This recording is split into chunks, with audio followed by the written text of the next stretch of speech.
Hablemos de política.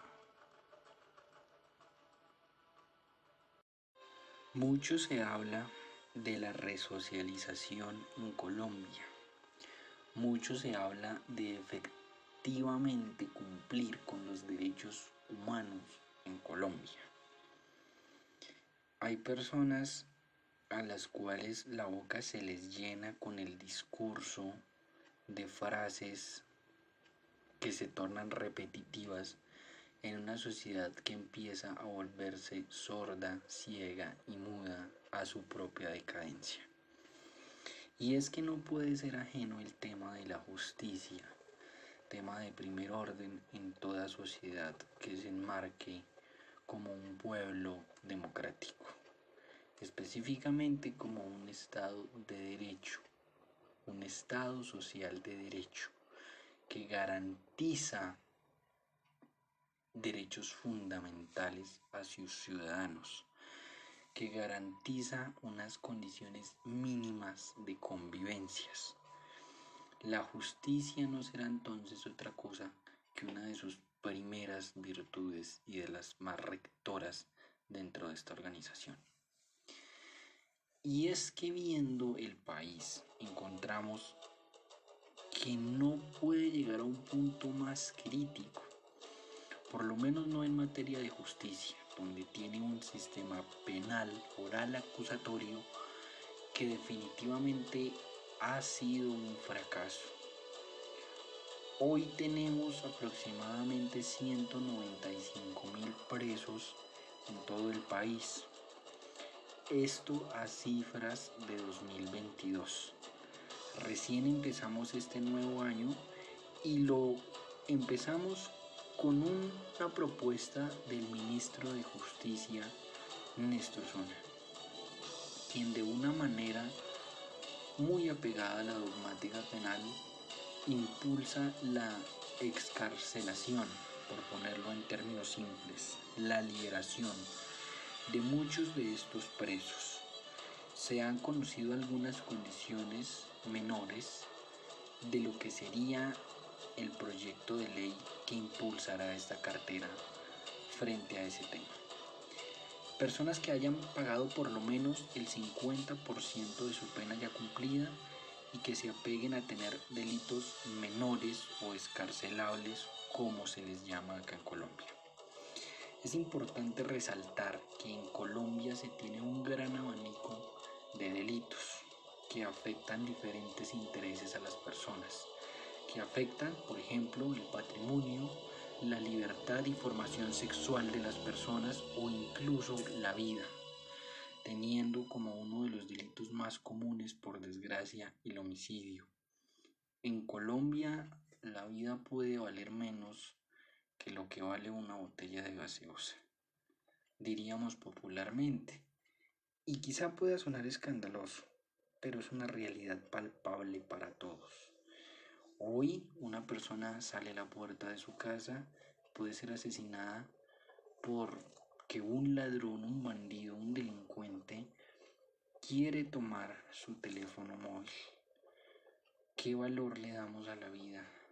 ¿Qué valor social?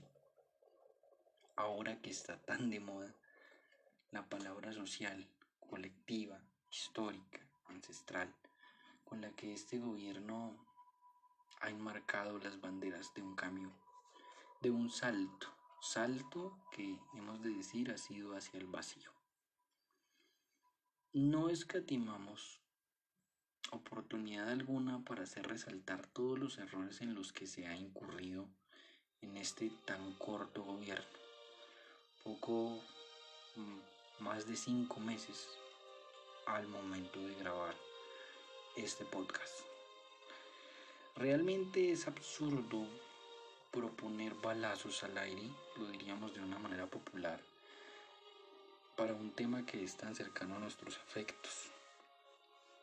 Ya hemos resaltado la importancia de la justicia en una sociedad, pero específicamente tenemos que ser muy críticos en la materia más técnica de lo que significa esta propuesta, este proyecto de ley que será presentado porque efectivamente el Ejecutivo también tiene esa facultad de llevar iniciativas al Congreso de la República.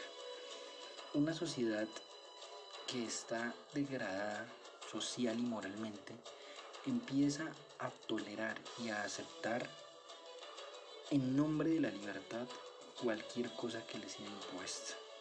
Y la justicia no ha sido la excepción a esto. Pues valdría la pena preguntarle al ministro y específicamente a los congresistas que vayan a desarrollar, a discutir, a debatir este tipo de proyectos, cómo se materializará esta excarcelación, con todos los demás puntos que serán adicionados a la reforma o a la propuesta que hace el ministro. Específicamente hablando de que los presos salgan en el día a trabajar y regresen a la noche a sus centros carcelarios, a los lugares donde tienen una medida intramural por algún delito que ha sido vencido en juicio. Nos preguntamos cómo el ministro pretende que los delincuentes efectivamente reparen a las víctimas. Y vale la pena hacer la siguiente analogía.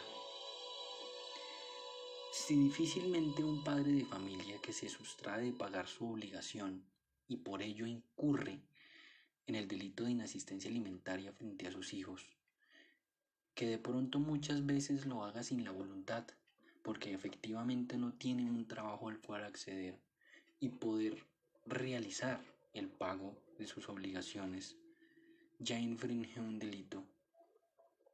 ¿Cómo más vamos a ver que un delincuente va a lograr obtener trabajo?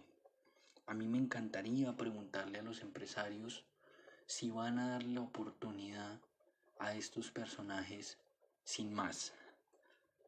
Simplemente porque tenemos 6.700 personas o 7.000 personas que tienen antecedentes penales que efectivamente fueron vencidos en juicio, dispuestos a trabajar en sus empresas. Si difícilmente contratan jóvenes por la falta de experiencia o porque sencillamente no son capaces de pagarles los salarios suficientemente altos, con más veras quisiera preguntarle a un empresario cómo efectivamente va a contratar delincuentes dentro de su nómina. Y sobre todo empezar a vencer el discurso del utilitarismo que se da frente a la función de la pena. Esto no es otra cosa que decir que no vamos a sacar 7.000 carpinteros y a todos les vamos a enseñar tareas que, si bien es cierto son habilidades, no van a tener una contribución esencialmente social que les permita reinsertarse en la sociedad como miembros activos. Es muy importante saludar la buena fe y la intención con la que quizás se quiera mejorar el sistema, pero también es muy importante hacer un llamado a la sensatez y sobre todo al tecnicismo jurídico que involucra una cosa tan delicada como esta. El sistema penal oral acusatorio efectivamente ha llegado a sus puntos máximos. La ley penal y el ius puniendi, que no es otra cosa que el poder que tiene el Estado para coaccionar a sus gobernados, que es un principio fundamental de toda república, pues hoy se ha desbordado y nos hemos encontrado con escenarios que desgraciadamente han sido represivos, lo hemos visto en las manifestaciones, pero también tenemos una sociedad descosida, una sociedad que decae poco a poco. Y valdría mucho más la pena analizar todos estos factores, porque también la sociedad tiene la culpa de normalizar todo lo que ha sucedido. Los más teóricos y los más exquisitos juristas podrían empezar a analizar la viabilidad de pronto un habeas corpus, siendo una garantía fundamental no solo nacional sino internacional.